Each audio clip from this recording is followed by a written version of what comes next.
What is going on, everybody? Welcome to the BizDad Podcast. As always, I am your host, Adam Labar, and I am looking forward to having a good conversation with Jay Sapovits. Did a little bit of research on you kind of before. We've never met, so this is going to be fun. I get to kind of tear some things apart and ask you some questions and see what's under the hood a little bit. But if you can, Jay, go ahead and introduce yourself. Tell us about your family and tell us about your business. Yeah, happy to do it. So, born and raised outside of Philadelphia. Little town. Well, actually, there was a duality in my upbringing. I was born in Chester, Pennsylvania, raised in Chadds Ford, PA. Place couldn't be more different if you tried. Dad was a high school teacher in Chester, and we moved out to the burbs and the burbs. And then college in Las Vegas at UNLV. Moved my family, moved back to Philly, met a woman, got married, moved up to New England.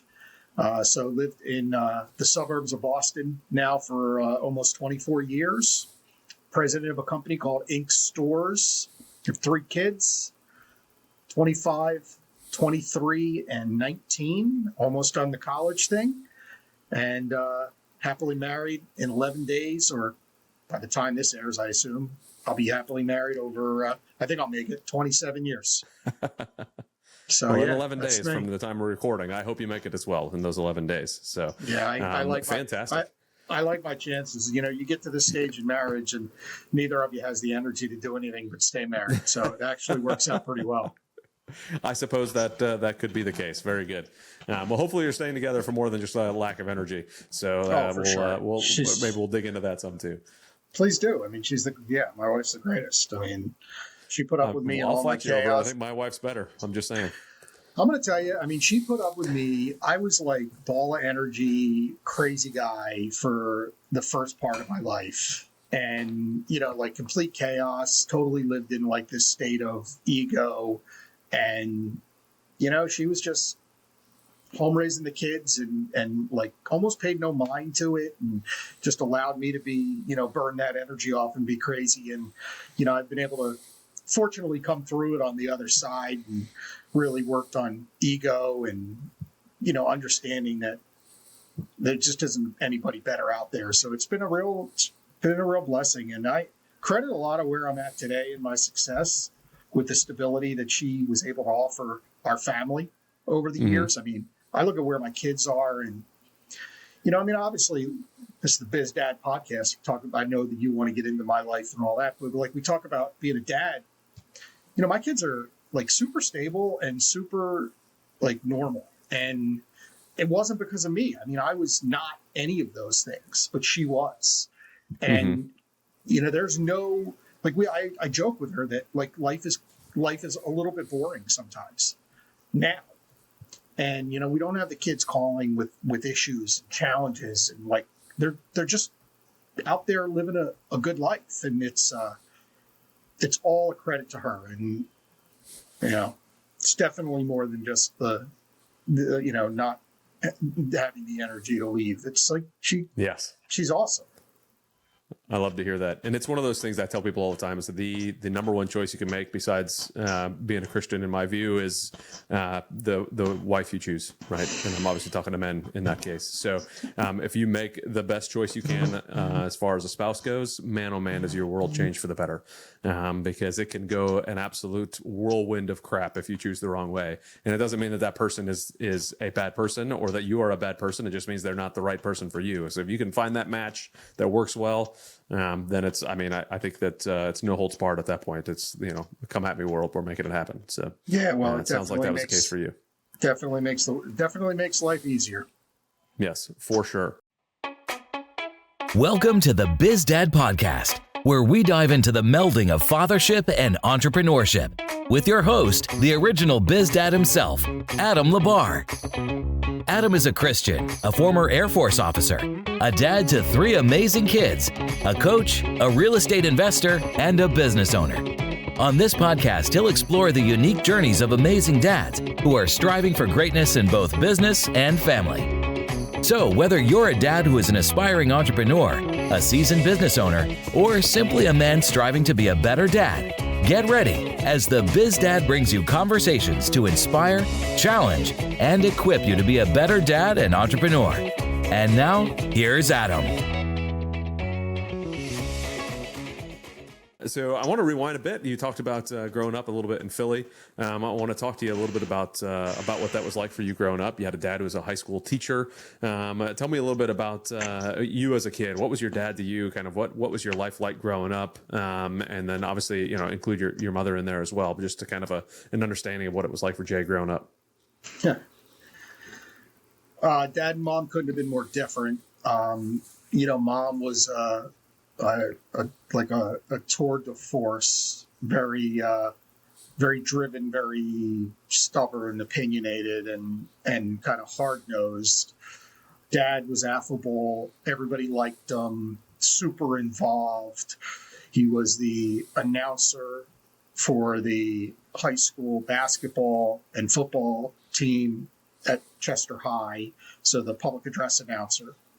And he also was the public address announcer at Widener College, where he ended up, where he was a graduate of it when it was Pennsylvania Military College. Kind of guy who would stop and talk to anybody, and everywhere we went knew somebody. So on the weekends, from a very young age, my dad was going in to watch football, either high school or college. And I didn't know any better. And at the time, Widener College was one of the top Division III programs, and this is the late 70s, early 80s in the country. And playing, for the Alonzo Stagg Bowl multiple times, the Division III championship. And so I was just my dad's little buddy. And, after the football games, my dad loved to go to the horse track. So that was his deal. He loved the races. He was on a strict budget. Only guy I ever knew was a $2 bettor and never swayed from that. And had an amazing level of discipline, liked to go every day, but had an amazing level of discipline that somehow, some way, I certainly didn't get that level of discipline, allowed him to be a $2 bettor, but he would go every day. It was Delaware Park, or at the time Keystone, or at night, Brandywine Racetrack. I was just tag along. I mean, that's just kind of how I grew up and how I lived my life.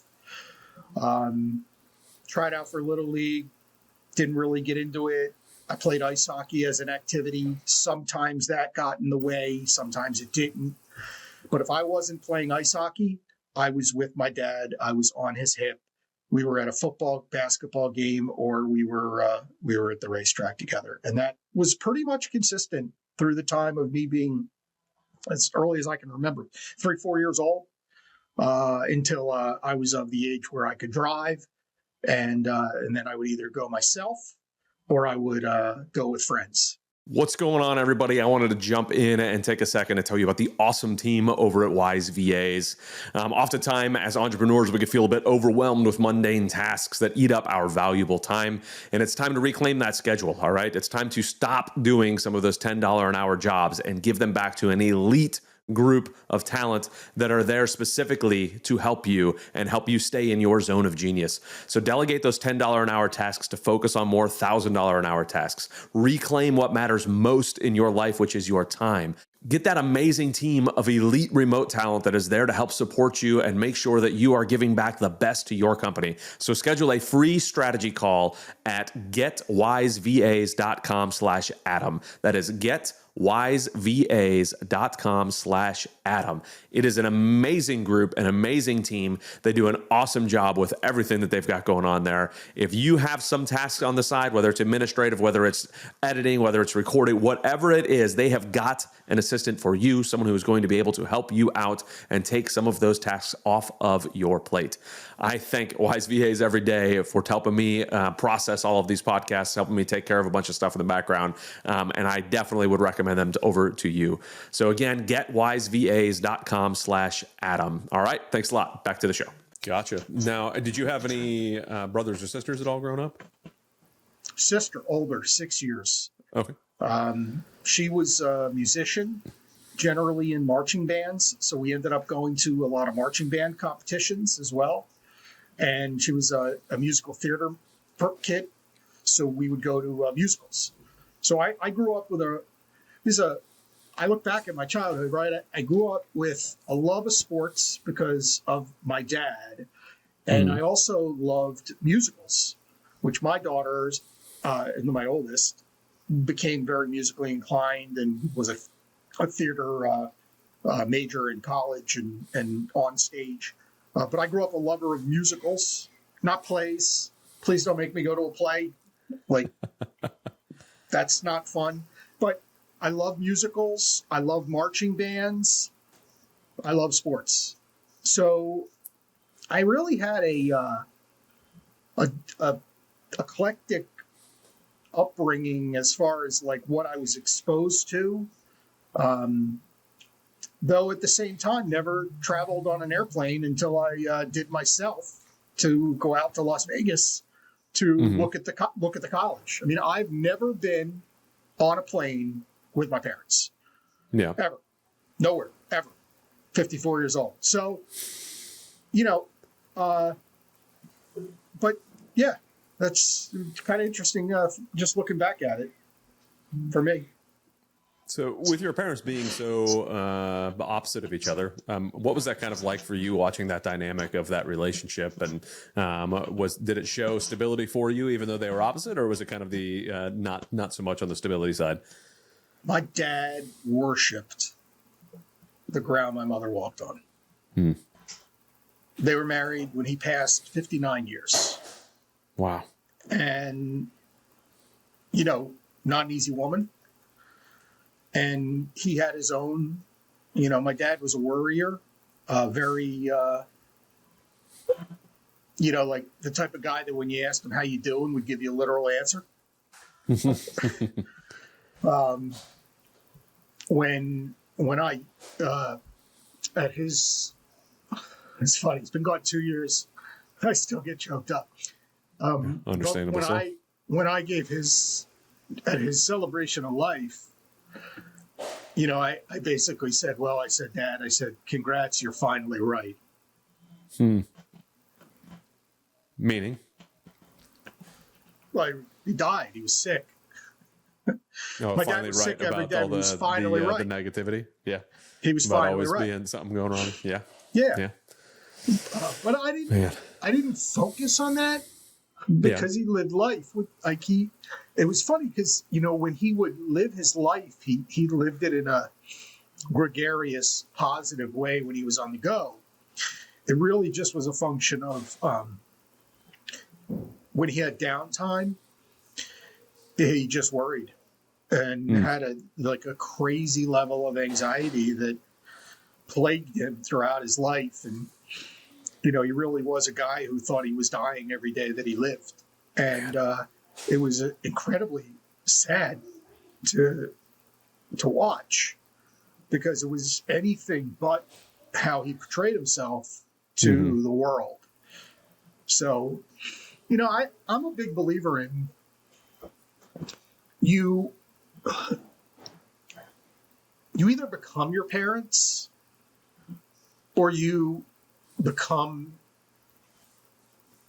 a version of them that they've taught you to become by not wanting to be them, right? So I don't want to say the opposite because I'm certainly not the opposite. I have a billion traits like them. So my mother, for as hard a woman as she is, and still to this moment, very emotional. So when I get choked up, I remember watching cowboy Western movies with my mom. She would just openly cry. Like my mom had a very short switch as it related to that. And she would write. And on the opposite side, my dad was completely unemotional. Wasn't the type of guy to tell you he loved you until I was older. So, there's things you hang on to. Like my kids tease me because I cry at commercials or, I'm getting choked up just talking or thinking about my pop. And, I just don't run from that. I'm not, that's a part of my upbringing that I embrace. But, there's definitely things that I look back on that, I try to bring a love and kindness and tolerance to all my interactions. Let go of grudges. Don't hold grudges. Nobody holds a grudge like my mom. So, it's like you take what you love and you leave what you don't. And, that's kind of the way I've steered directionally, the influence from my parents. So I think a lot of people don't take the time to realize what they're doing. So I like that you're at least acknowledging that you are thinking about what direction you want to take that, because a lot of people they'll do exactly what you said. They're either running towards exactly what their parents did, or they're running away from the certain things that they didn't like, but they don't realize that's what they're doing. They don't stop to think about why am I behaving the way I am? And it sounds like you've had some of those thoughts and you've embraced the parts that you want to keep. What were some of those things that maybe you were doing that you didn't realize that you got from your parents, but you were like, boy, I need to not do that anymore? Anger, quick fuse. Anger. Yeah. Oh, for sure. Yeah. I mean, totally. I mean, again, I'll just go back to my mom. She's got a certain level of anger that she carries. And I feel like that's a Philly thing across the board, That's I mean, that seems a generalization that I'm not comfortable with. And then my dad, on my dad's side, my dad was just a worrier, and it was just to his own detriment. And he worried his way until I finally was with him on his deathbed, and even the words that he was saying, he was worried. And at that point, there wasn't anything to be worried about. It was over. And I couldn't wait at the end until it was. So the worrying, do you think that was more him trying to, him being afraid of the future, or was it, because you mentioned, I want to pull this question apart the way I wanted to. He definitely lived with a fear of death. Yes, absolutely. No question about it. And his mother lived with a fear of death. They both lived with a fear of death until they were on their deathbeds. And then there was no place else to go. Yeah, of course, when it's right there in front of you, When you said that if you were just to meet him out in the streets, you would never kind of have that feeling about him. I'm worried, that he was that worrier, and he's always had friends, and he was always talking to people and making them feel good, or whatever however it is that you worded exactly. But if you were to look at that, do you think that was a wall to protect him, or a wall to protect other people from his worry? Oh, I think him. I don't. Like I said, when someone asked him how he was doing, he'd give him a full medical report. So I think, I don't think that he was worried about you. I think he was worried about himself and his own feelings. And, again, like when I look back at the positives and the negatives, I mean, that's just something I take, that's not how I want to live my life. It's influenced my business life. His life influenced my business life. I mean, I'd say for the first 20 years of his teaching experience, he loved it. And for the last 10 years of his teaching experience, you thought that he was a man in jail. I mean, he would come home after the first day and say 179 to go, and he hated it. I mean, don't get me wrong. He taught in a place that was less than desirable to teach at. And, the kids were great. He loved the kids. But the administration was very difficult for him to work with, because he always felt that they had a different agenda than he had with the kids, and the level of poverty was beyond ridiculous. So the parental structure was, terrible and uninvolved, which always saddened him, because he did love the kids. But, he'd come home and the countdown would be on, 179, 178. And you watch your dad hate his job, it influences you. And I swore that if I ever got to the point where I hated the job, I would leave. And when I look back at my career,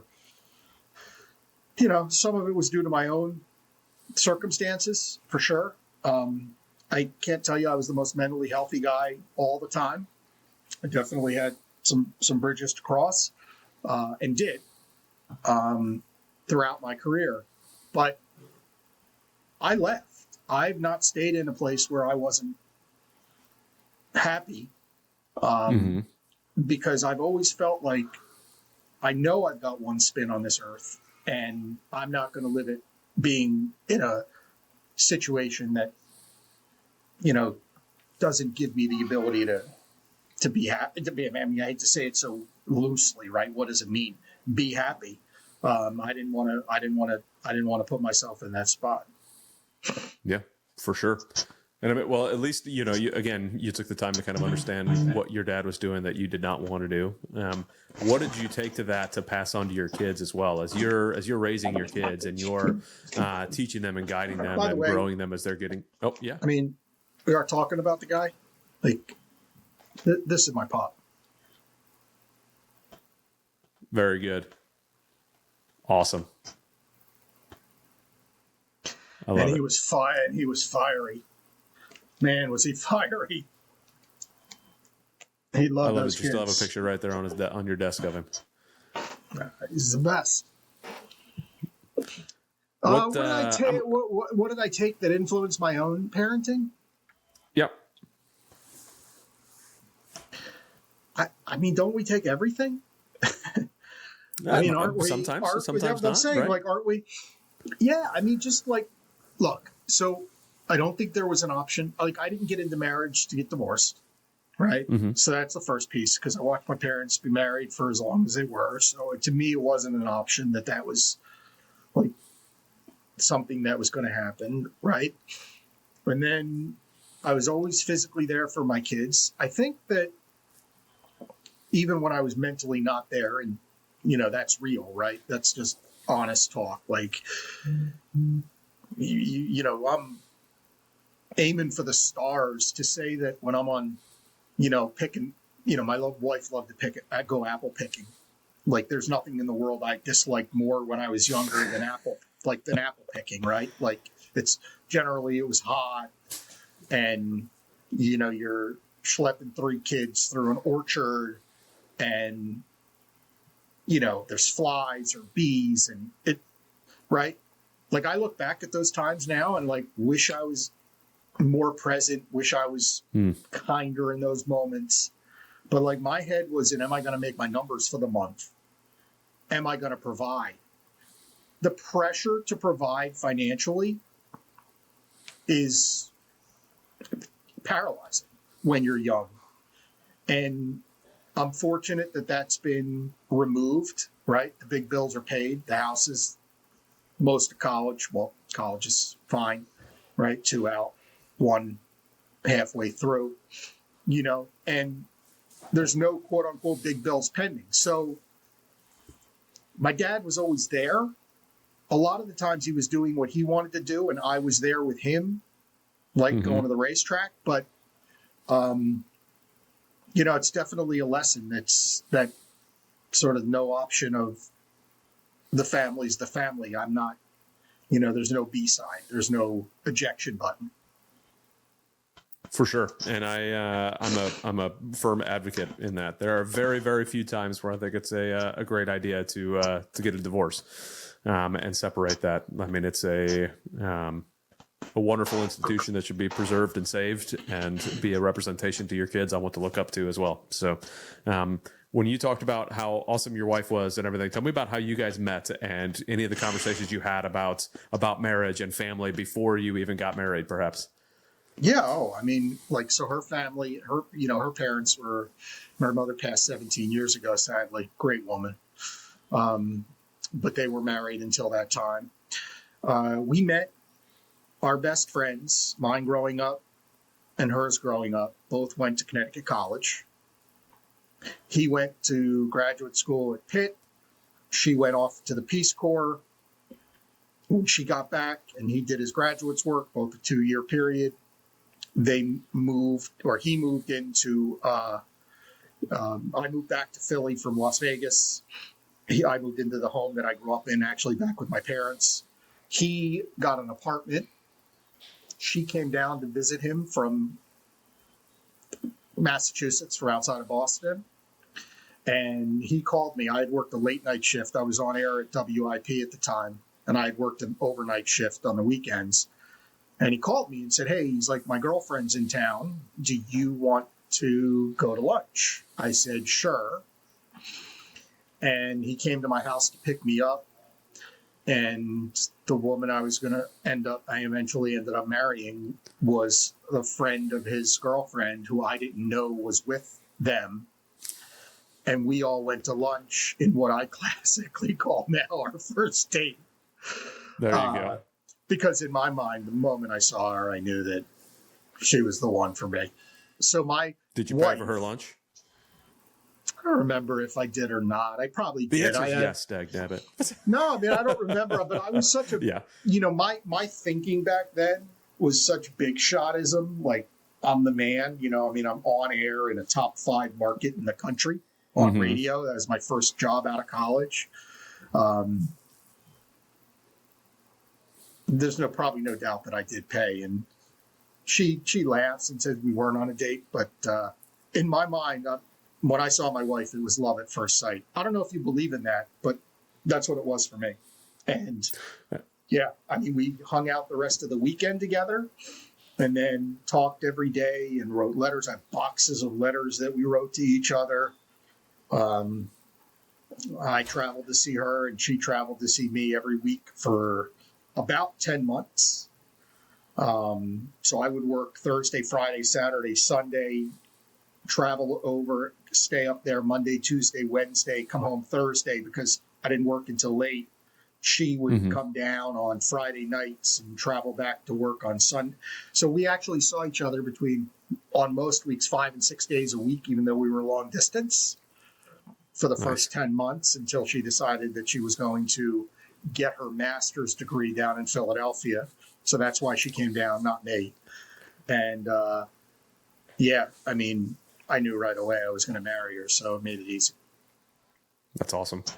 The conversations you guys had around, I'm a firm believer that you should have, not that this is a requirement for a successful marriage, but I think it increases your chances of a successful marriage, is to have good conversations before you get married to understand who you guys are. I tell people the same thing in business, like know who your business partner is before you guys, sign an OA and start doing business together. Know what they want out of the business, know where they want to go. Same thing in a marriage. Like, know what you want out of your marriage. Do you guys both want kids? Do you not want kids? Do you want, a house with the red door and the white picket fence, or do you want a farm with 50 acres? Like, those are things that I amongst a lot of others. But did you guys have conversations before you got married about what you guys' plans were, how you guys wanted to figure out kids, any of that stuff? No, yeah. I mean, of course. And I think we were aligned. Well, you say of course, but it's not as often as you would think. Some people are just like, oh, we should get married. And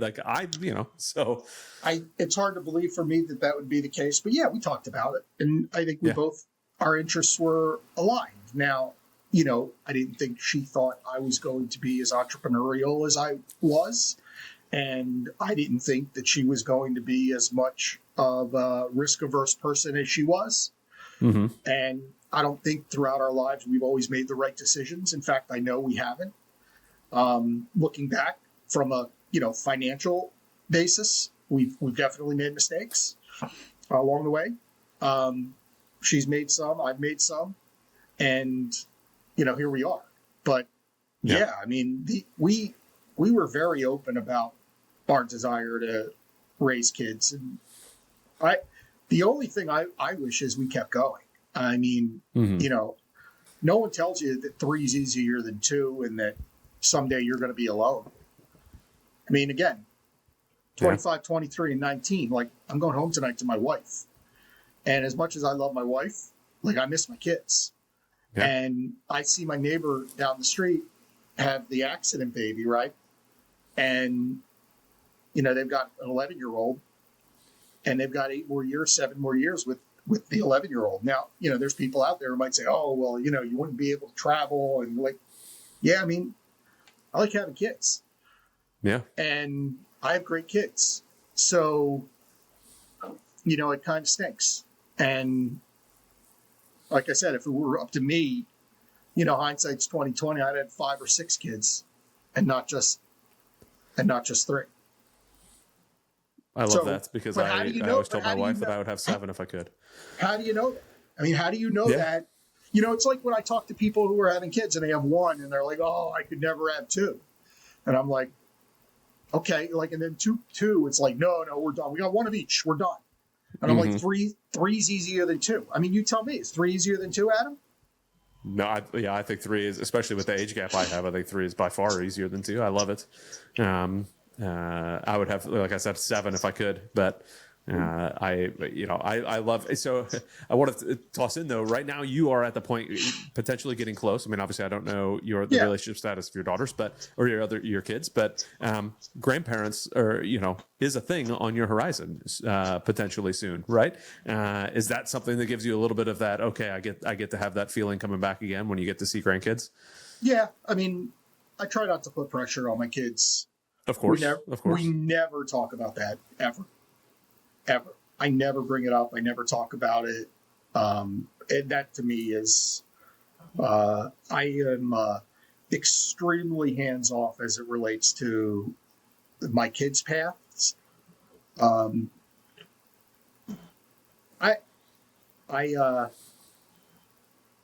provide guidance and general direction, but past that, allow them to chart their own course. And, that's a big part of it. Yeah, I've got the wisdom of age, so I'm able to look back and, I mean, I was a screw up till I was 25. And my kids are so far past and more advanced with respect to their stability and direction than I was at this age, at my oldest age, that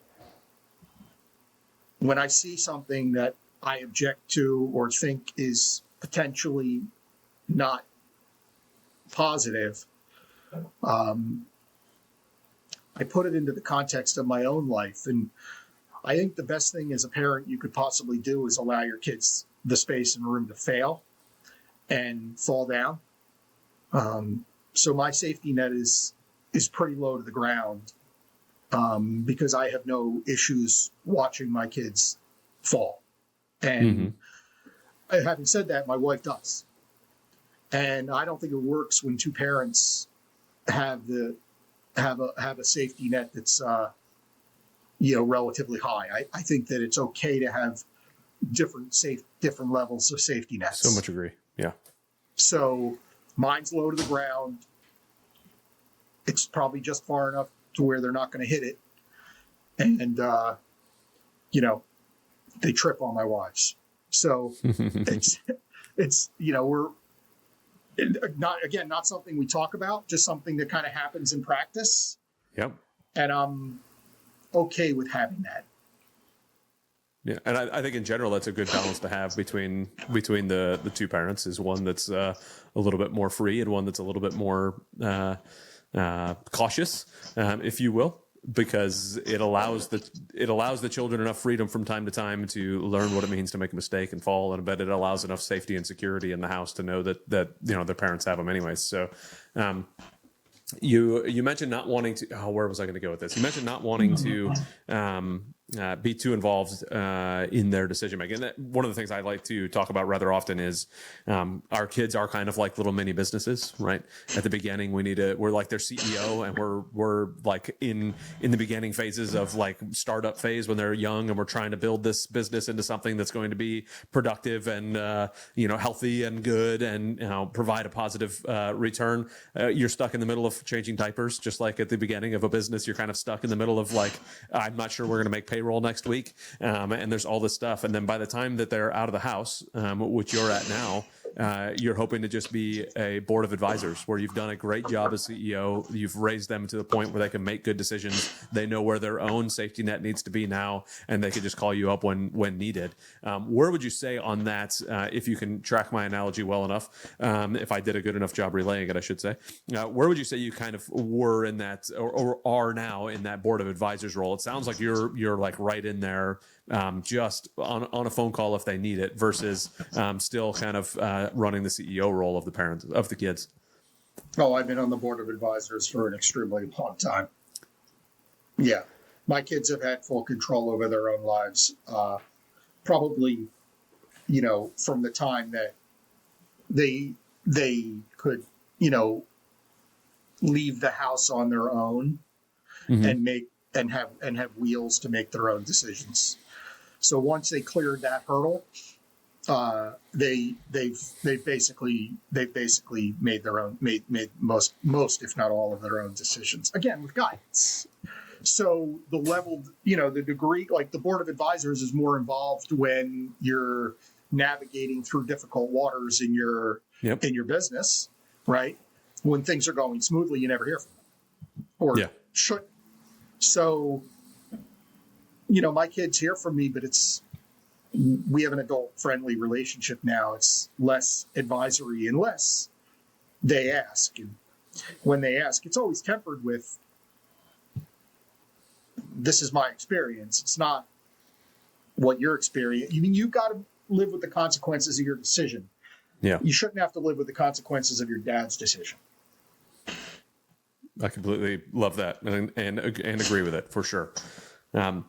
So I want to go into kind of your, like how you got into business, right? I mean, you mentioned being on radio when you were first getting ready to get married, and then now obviously you're running kind of your own business. What was kind of the intermediary time? How did you kind of go from college at UNLV, doing radio, to now running your own business?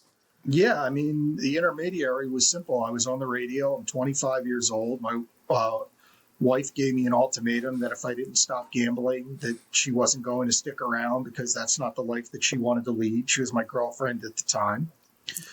I was ready to quit because it was a problem, like as in addiction, and decided to seek recovery, and made my last bet March 6, 1997, and started on my path of recovery from compulsive gambling. Having done that, I left the radio business because I didn't feel like I could give my opinion on sports and safety. Ironically, didn't watch a sporting event really with any regularity in almost 5 years while I recovered because of it. But got a recovery job.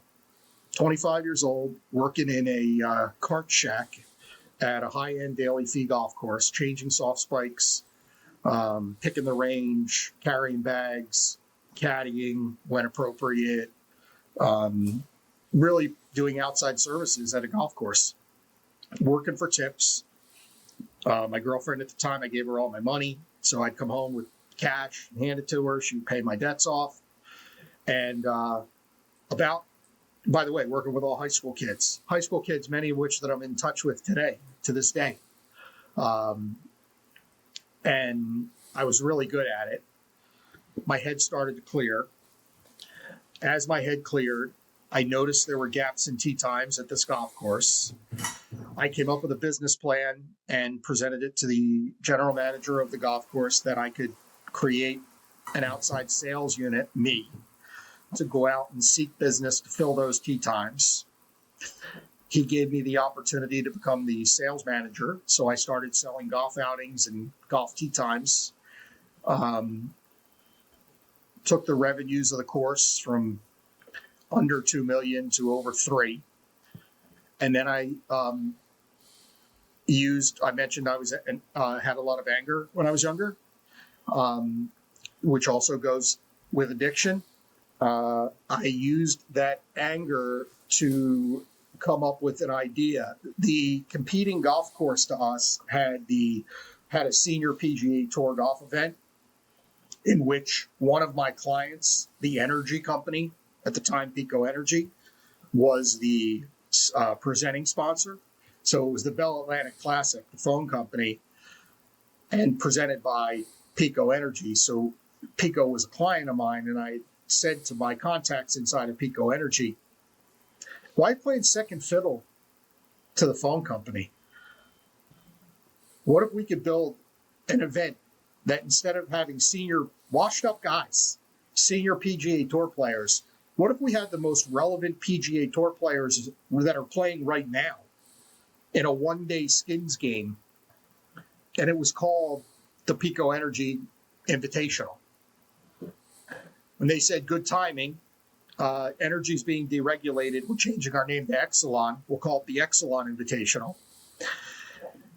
And I got a very young Jim Furyk to agree to put his Nice. name on it. And Jim was the presenting. He was the presenting golfer, so it was the Exelon Invitational hosted by Jim Furyk. And then I just sold. I sold to everybody in the area: Hearst Potato Chips, mushroom farmers, every local business that you could possibly imagine, to cover the cost of the inaugural event. We had Jim Furyk, Justin Leonard. By the way, the inaugural event happened September 13th. 1999, which was 2 weeks before the Ryder Cup at Brookline, where Justin Leonard made that historic putt that lives in Ryder Cup lore to this day. We had Jim Furyk, Justin Leonard, and Lee Jansen. Davis Love was the fourth. He pulled out of the event because of the Ryder Cup, and he had an injured back. Jim asked a 19-year-old Sergio Garcia to play in the event. It was his first event he ever played in the United States. The day he was announced to compete in the event, we sold 2,500 additional tickets. Wow. We had over 10,000 people come out to watch a one-day, 4-player skins game in a suburb of Philly. And from that, I became a businessman. And the Exelon Invitational was born as its own standalone unit as a business. And we were off to the races. In the fourth year of the event, I sold my interest in it and was introduced by Jim's agent, who ended up becoming one of my best friends and still to this day. A entrepreneur by the name of Ken Dichter. Ken started Marquis Jet with Jesse Itzler, and I was one of the founding team members of a company called Marquis Jet, in which I was enabled to move up to Boston with my wife and start the Boston office. And that's really where the story accelerated in 2000, end of 2001. So that's how it all got started. And that's the beginning. That is super cool. First off, I'm a pilot and I love golf. So I love both parts of thus far the changes that this took.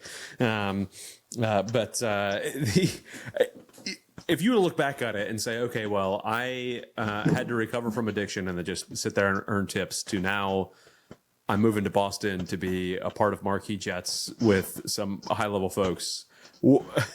What a change in life. What sort of conversations did you and your wife have around those times as those things were kind of shifting? As you may have felt like you weren't in a great spot, turning into now things are really off to the races, as you put it.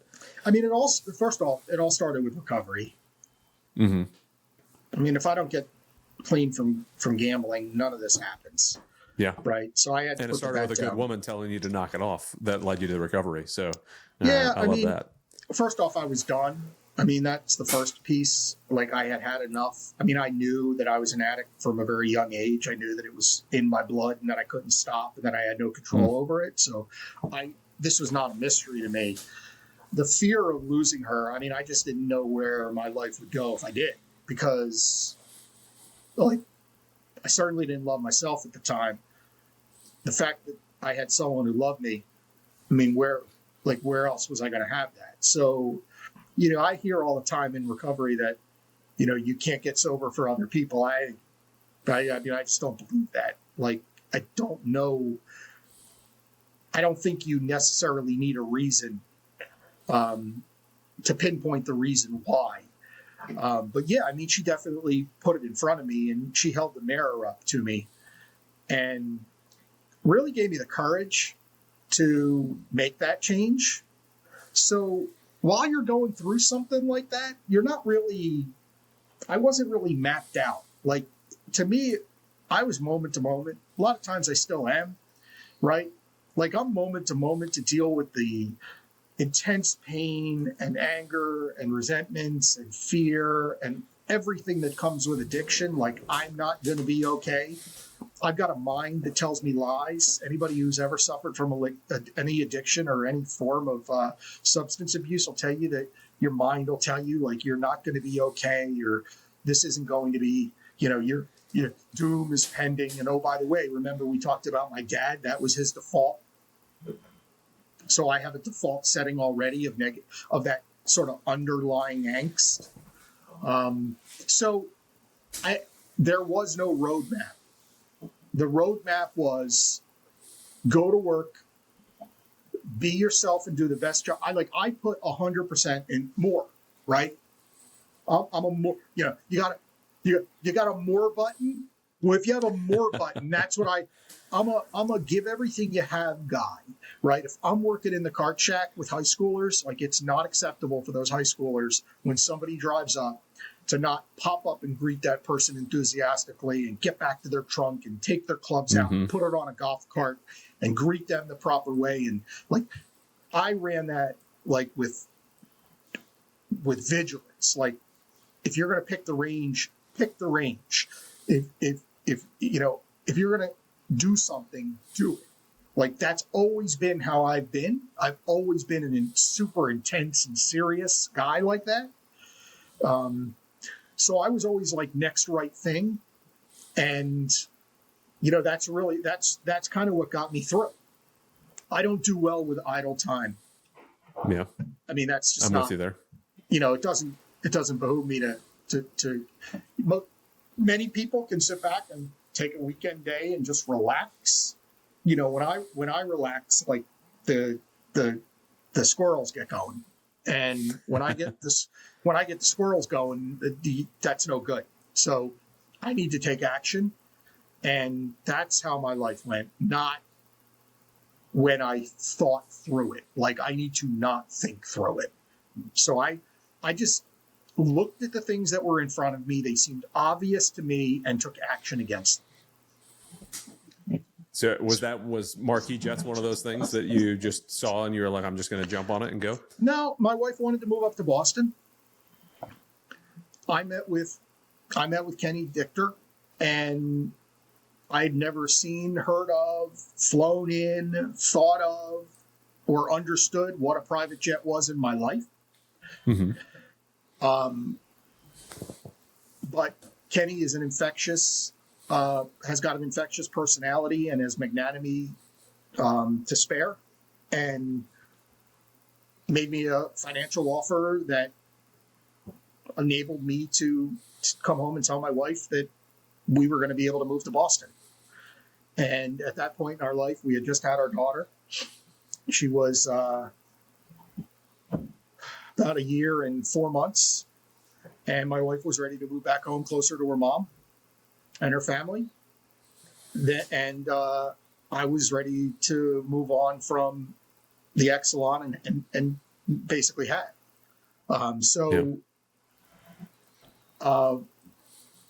It was kind of easy. It wasn't this grand scheme of we're going to go from zero to $1 billion in 4.5 years.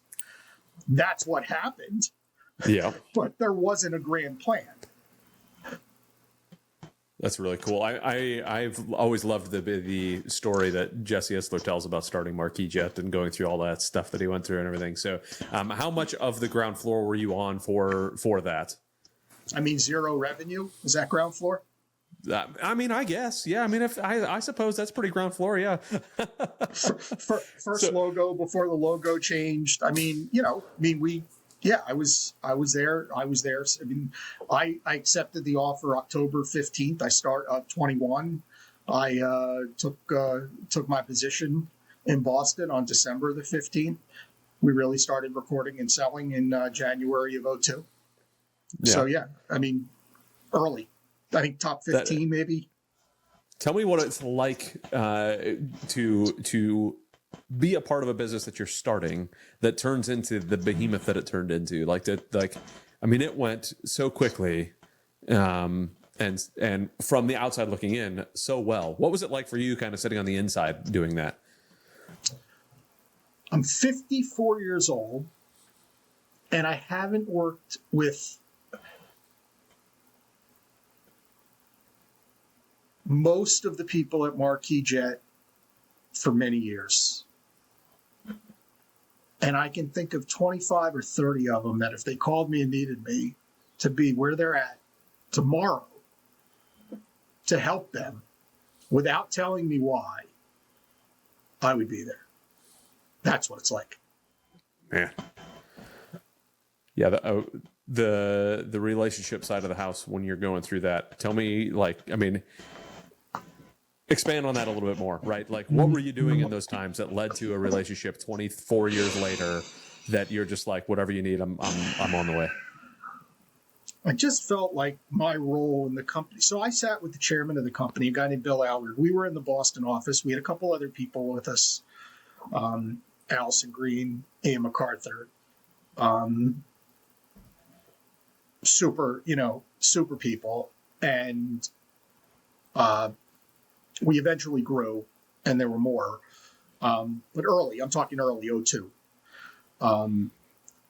And we were just in growth phase and early growth phase. And I always felt to be like a connector. The reason we worked out of offices, New York and to start, New York and Boston, and then eventually LA, shortly thereafter, because I was with the head of sales, Bill, and he was the chairman of the company. I looked at my role as one inside of the sales unit to connect people and to sort of to be the guy who, Bill was hard. He was a hard charging man who saw this as a great opportunity and wasn't going to let it fritter away. And his management style was, to press the gas and till the floor, till the pedal was down on the floor, and then rip the floor out and press it down to the ground. It's just what it was. And when you're in an outside office and catching that sort of energy, it can be very difficult. Now, I always felt like I was a unifier and a connector with people. So I just spoke with all of my colleagues on a constant basis. So it was sell, but it was support and sell as well.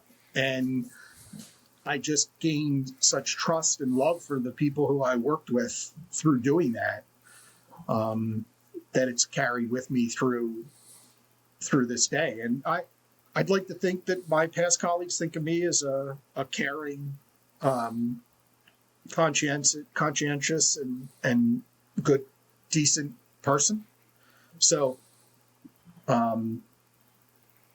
that was my perspective on it. As you're kind of going through all of that, what's it look like for the family at home? You said you had just had your daughter when you moved there. Like, I think you said a year and 4 months old. So what was it like now? You're in it for a couple of years. What was the family life like while building something like that, while trying to be that connector inside of the business and working for somebody who's such a hard charger and trying to grow this business and adding other cities and all of that? What kind of family life happened throughout all that? Oh, it was awful. I was at my worst.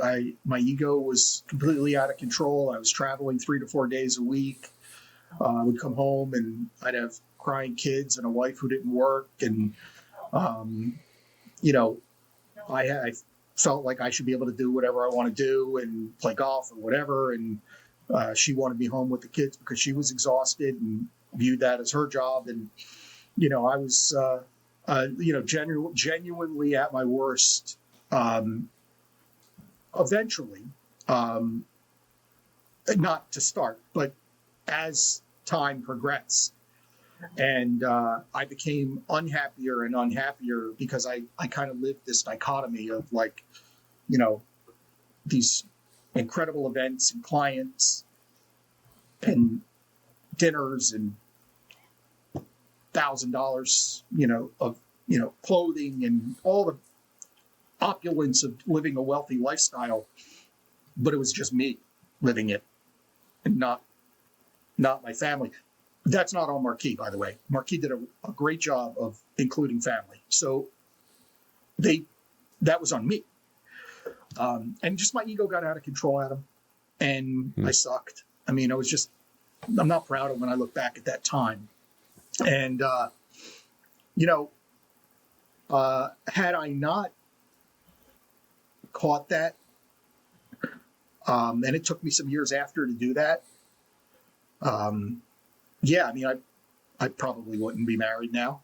So, love to lie to you. love to blow smoke to you and tell you like, oh, like it was great. And it wasn't. I mean, it was really hard for me. I didn't have the emotional, what's the right word? Maturity. I didn't have the emotional maturity to handle success at the level that I had success while raising. But don't get me wrong, I was there. I was physically there. I never miss. I was physically there.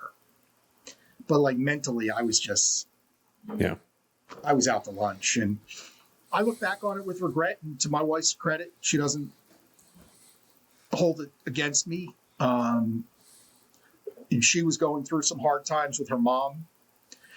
Mom was sick and had cancer. And, it's hard to look back on those times when you weren't your best, when someone you love is having something that they're going through as well. She'll take a dig every once in a while. And when she does, I just take the punch because she's not wrong. And I work every day to make up for not being, like, I just don't feel like I'm that person anymore. And, it's so. Do I look back at that period with fondness? Oh, heck yeah. Do I wish there were things that I could change about it? That's also true. I can tell you that the success we've had now, like, is completely different, and we're able to enjoy it together. And it's been that way for a long time. So, by no means am I expressing this lasted a very long time, but there were definitely a few years where Jay thought he was a little bit bigger than he was. It's kind of one of the reasons I started this podcast was to have these types of conversations. So thank you very much for your vulnerability and being able to say that and not lying when you said, I wish I could, right?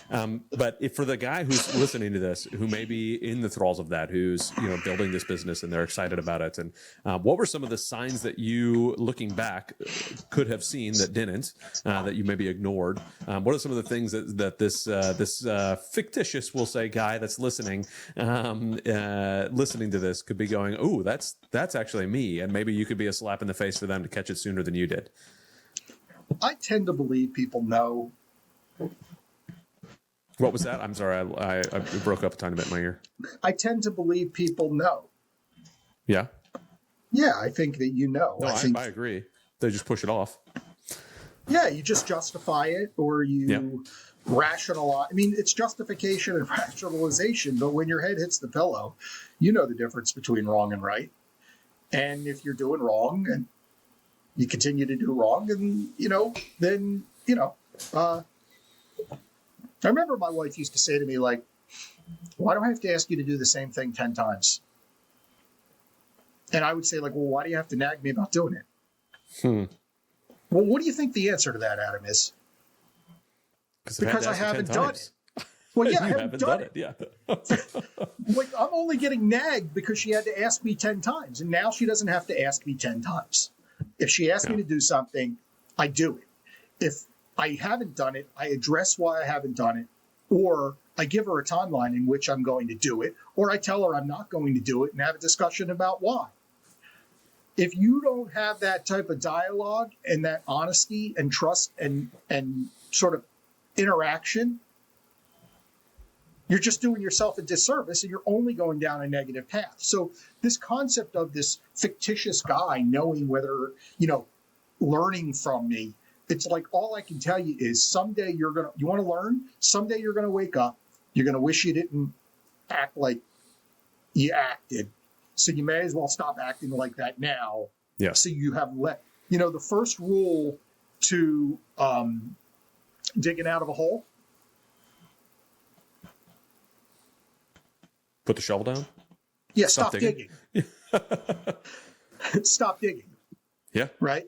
So, like, you never have a chance if you keep digging. So basically, I just stopped digging. And, you're Christian. I'm not. But I did come to believe that I am not the center of the universe, and there is something greater in this world and universe than me. And for a lot of years, I didn't behave like that. Yeah, a lot of people don't, and it's whether they're Christians or not. That's neither here nor there. But we're in a society that seems to believe that being the center of the universe is where you should be. Well, again, I think that just leaves a bad path. I only bring up your Christianity because you're open about it. Yeah. And God is such a forbidden topic in so many instances. I'm not using the word God. I'm just suggesting to you that there's something in the universe greater than me. Yep. I don't know what it is. Certainly you have a belief in what it is. I have a belief in what it is. What I'm sharing is I know it's not me. And to me, that's enough to take that step to say, like, is it possible? Is it possible that there's something in this universe greater than Jay? And if the answer to that question is yes, then I have to just cease control over everything that I think I should control.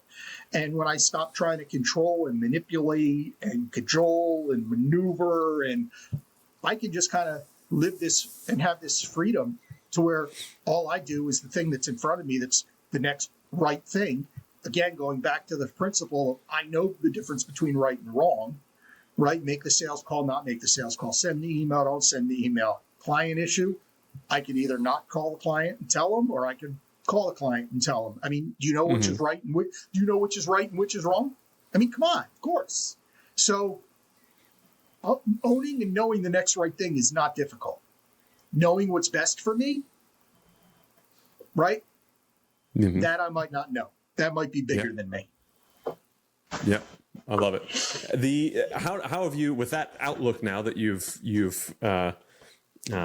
crafted over the years, how does that show up now in your current business? Let's talk about your current business, what it looks like, what you learned through that new crafting of understanding that Jay's not the center of the universe, all the stuff that you learned at Marquee Jets, at running golf tournaments, at all of the things, and the conversations with your wife. What does that look like now as you're applying a different level of ethics, a different level of understanding to your business? It looks like it looks like segmented job distribution and trusting the people around me that have roles and responsibilities that are far away from what my role and responsibility at the company is, and letting them do their job with a peace and serenity that I'm not looking over their shoulder to do it. So, that's been the biggest change that's helped my business accelerate is I put people in the seat. I trust them. I let them do their job. I get out of the way and I do my job. That's what it looks like. What does it look like for your home life? It's great. I mean, I have 2 dogs that are crazy and 2 cats. We got a little farm going on at my place because we don't have any kids at home. But home life's great. I mean, I have a wife who cooks dinner almost every night. If she goes out, she'll leave dinner for me if I'm going to be home late, which is like super traditional. And it's not something I asked for, but it's something I love that it happens. But I'm not opposed to doing that for her and do.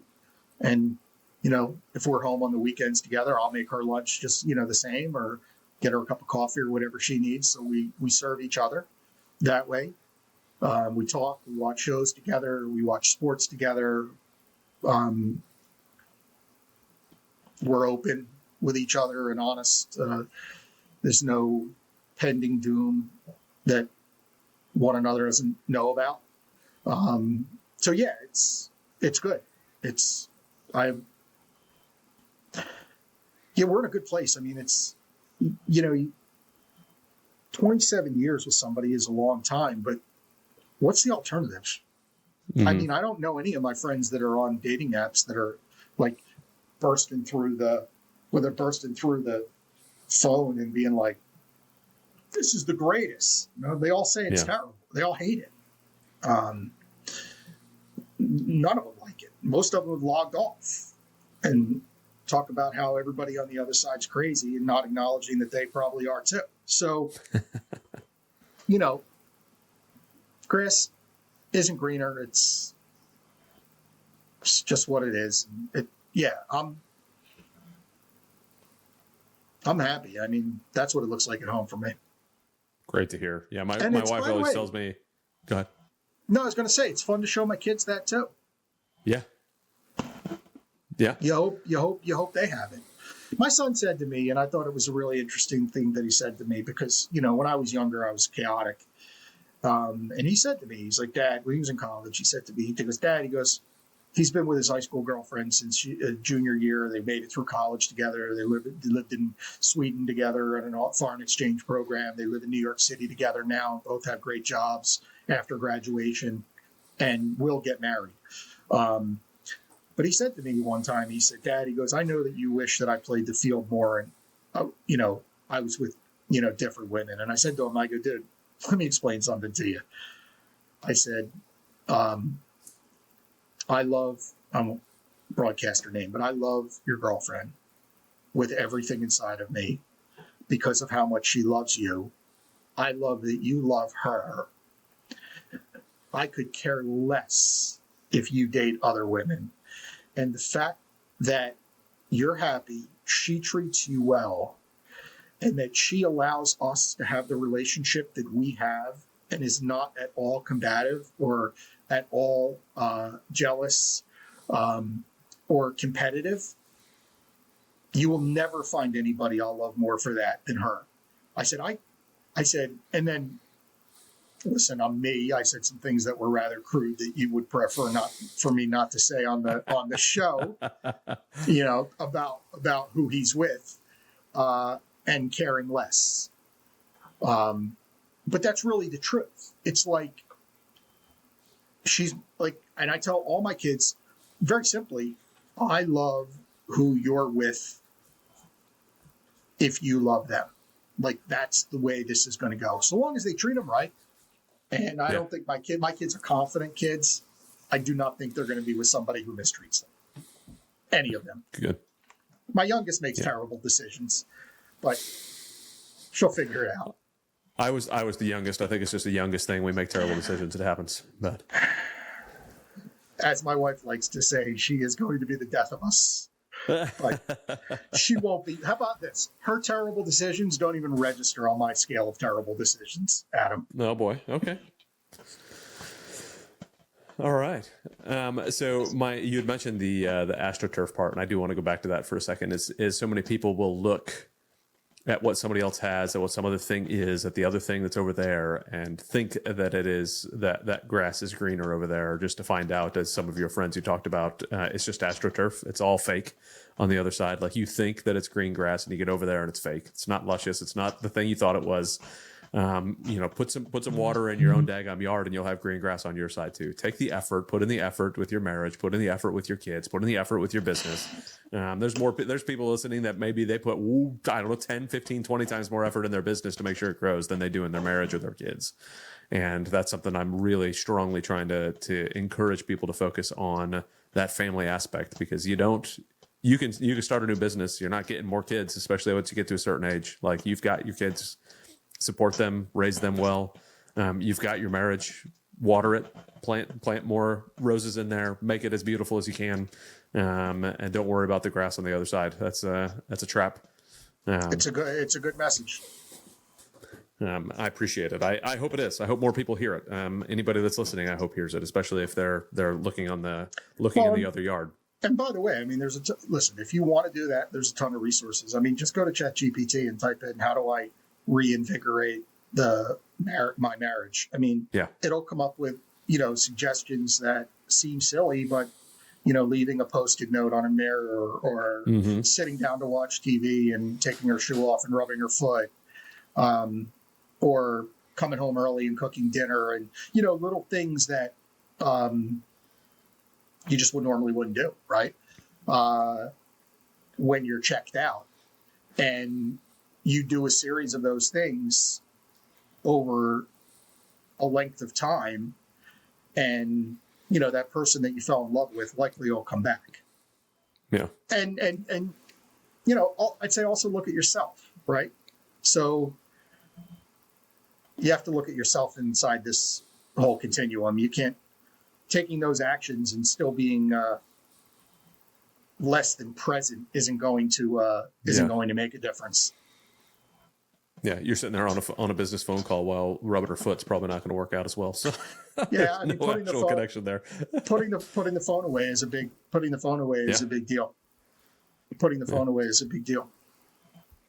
So tell me about your current business. I want to open that up a little bit. I mean, you got your shirt says Inked on there. Tell me what you're doing over there in your business. Yeah, I mean, Ink Stores. So we're a promotional marketing firm. We print and embroider all forms of apparel, and anything that's got a logo, hard goods wise, we produce. Our core offering is we build, host, manage, and fulfill on-demand company, team, and organization merch and swag stores. We're able to do it with no minimums and no cost. So we don't charge anybody to build, host, manage, or fulfill stores because we control the production. So we actually have embroidery. I can take this camera and walk out to my shop, and we have embroidery machines and screen print presses and direct-to-garment machines and all of, heat presses you could imagine. We actually do the work in-house. We control timing. We control quality. Haven't lost all the control aspect of my life. But that's what we currently do. And I think a lot of people think it's a commodity business, but I'd say it's as much a commodity business as the pizza business. What I mean by that is think of your own hometown. You have 20 pizza shops within a 5-mile radius of where you are speaking to me today. Is that right? Probably. Yeah, 20 places you can buy pizza, but you probably only go to 3. Mm-hmm.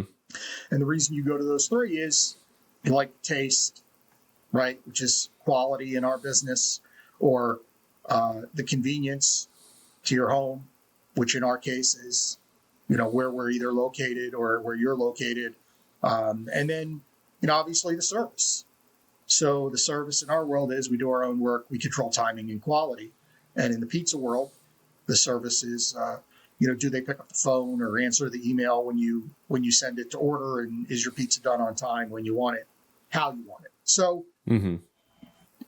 That said, all those pizza shops are still in business, just like in our world. The guy down the street, the local guy's down, he's in business, as is the big behemoths in business. So are we. And we're for a certain type of client. And that client for us is someone who demands and likes one-on-one personal touch, human beings on the other side of the phone, wants the ability to text off hours, and wants a creative and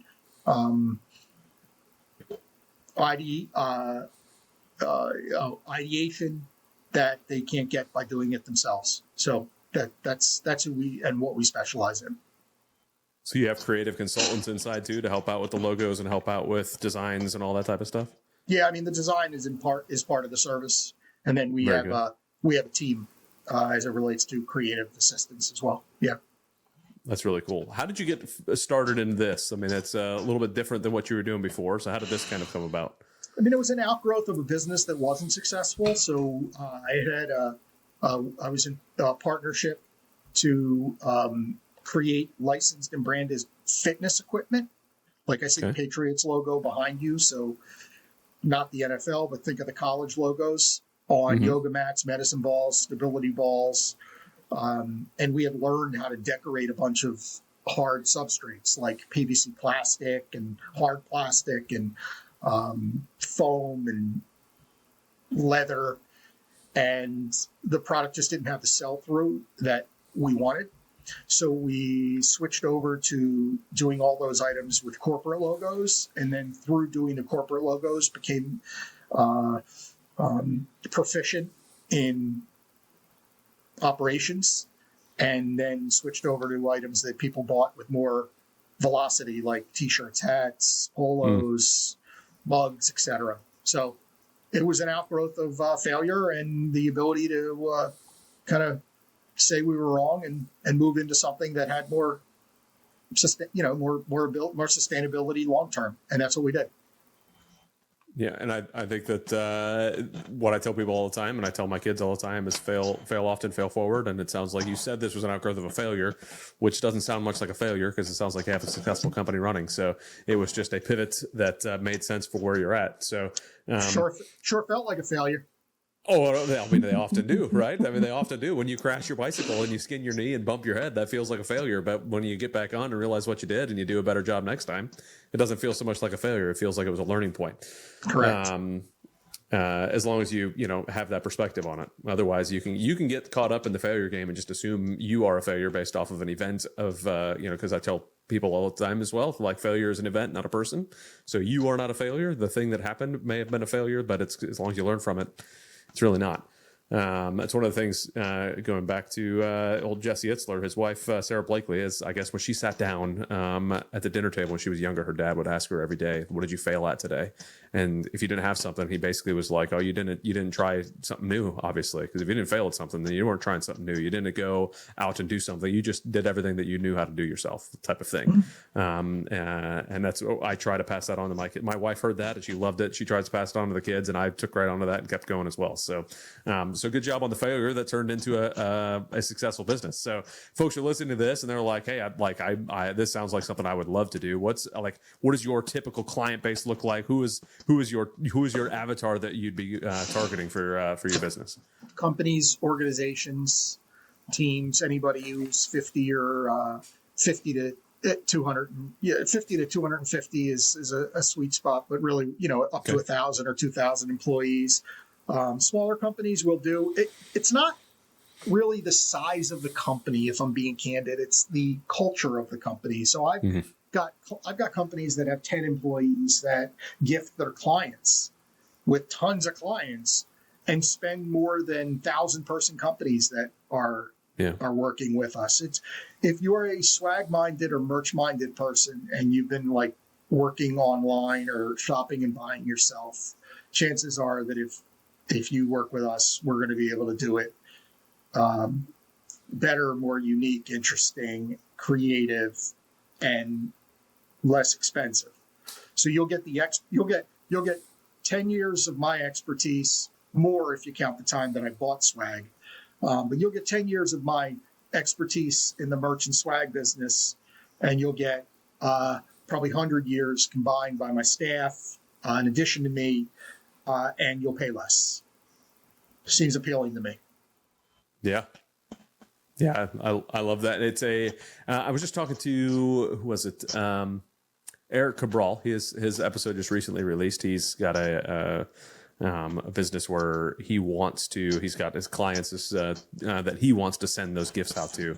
And as you were saying that, I was like, well, that's like a perfect opportunity. One of the companies that I'm a part owner in, I think of that right now would be awesome. So me personally, I may have to reach out to you and learn a little bit about what you got going on for not necessarily just my team, but all of our community members. Penance for making me cry twice today. Yes. It means that you are open, honest, and emotional, and I have no problems with that on this podcast. So I appreciate that. By the way, I don't in business either. I mean, like, I don't, I'll hear people say, like, you can't cry in front of a boss, or you can't, but, like, I think that's bull. Like, I cry. Like, I just cry. I mean, I cry. I'm an emotional person. When I feel the urge to cry, I do not, I compose myself because we're having a conversation. But that's part of the deal. Like, you get me with all my warts, and I don't consider it a wart, but I'm not afraid to be myself. Yeah. Very good. And when it's a conversation where we're talking about emotional stuff, I think that's rather normal. And I try to tell that to my boys as well. Well, Daddy, they don't see me cry very often, but when they do, they know there's something going on, and we have a conversation. And it's I think it is a gift to have that emotion, to be able to express it, to be able to talk about it, to be able to talk through it. Why, that's. With that level of sadness, and in some cases fondness that brings on those tears, is something that we should all seek to have more often. Not because we want to be sad, but because having that connection, having that touch, being able to understand that this is a normal feeling that we should all be able to have, that is, that is God given to us to be able to say, hey, like this is an emotion that you should feel. This is how you can connect better in the world. Yes, there's a time and place for it. If I'm standing there, there is a time and place, like, that we don't need to have it. I was telling my son the other day, I said, if I roll up to a really bad car accident, so I'm a prior military guy. I've done a bunch of stuff, been Iraq, Afghanistan, seen all sorts of different things. Right. And I told him, I said, all right, if I roll up to a car accident and I know there's really bad stuff, now is not the time for me to sit there and cry, because I may want to, it may be there, but now's the time for me to adjust it, go in, take care of it, and then come back, talk to my wife, no kidding, put my head on her shoulder and have those tears and be okay with it. Because that's a normal, like if I don't have that, like I'm losing a taste for humanity that I need to have there. And we need to be able to have that connection. So I think that you're right on track in being vulnerable, especially talking about your father who you lost, I think that that's a normal thing. And I appreciate, again, the vulnerability and your willingness to do that and open the door to talk about it. So thank you. Yeah, for sure. So on that note, Jay, if folks are listening to you and want to reach out to you, they're like, you know what, I want to cry with Jay while doing business together. Maybe that's what they want to do. What is the best way for folks to find out more about your business, get a hold of you, connect with you? I mean, the easiest way is email jay@inkedstores, INKD stores.com. And then I post twice a day, every day on LinkedIn. I have a video that comes out every day, and then I have a written piece. I write all my own work. I don't use ChatGPT. It's probably 98%, 2% really. I pride myself on it being me, and post every day on LinkedIn. You can always get me on LinkedIn, and I try to keep it to swag and life, and I don't preach business, and I'm not selling a system, and there's no get rich quick schemes. It's it's just the daily musings of things that I believe relevant to a lot of people in the world of business. Very good. I love it. Well, before we wrap up, is there anything that you definitely wanted to discuss while we're here, or that maybe you heard throughout the podcast and you wanted to ask questions about, or anything pop up in your brain before we start to wrap it up? Yeah, I mean, I would just say, like, I appreciated the opportunity to share candidly and go back and relive some really positive memories. It wouldn't seem like some of the stories of my worst moments were positive memories, but they really were. And when you get through something like I've gotten through, you have that perspective to be able to look back and know that you're in a better place now for having lived where you lived. So, I don't know, maybe there's somebody out there who's, you talk about going through things, if anybody is going through addiction, I would just let them know that they're not alone. And there's so many other people out there who think like they do, and there's help. And if they want it, there's, I just gave you my contact information. There's tons of 800 numbers and resources. And there's always a way out, and everybody's had a day one. And For sure. Day one doesn't have to be the, they call it day one for a reason, because it's the beginning, not the end. So yeah, I'd say that's what I would reflect on in our conversation.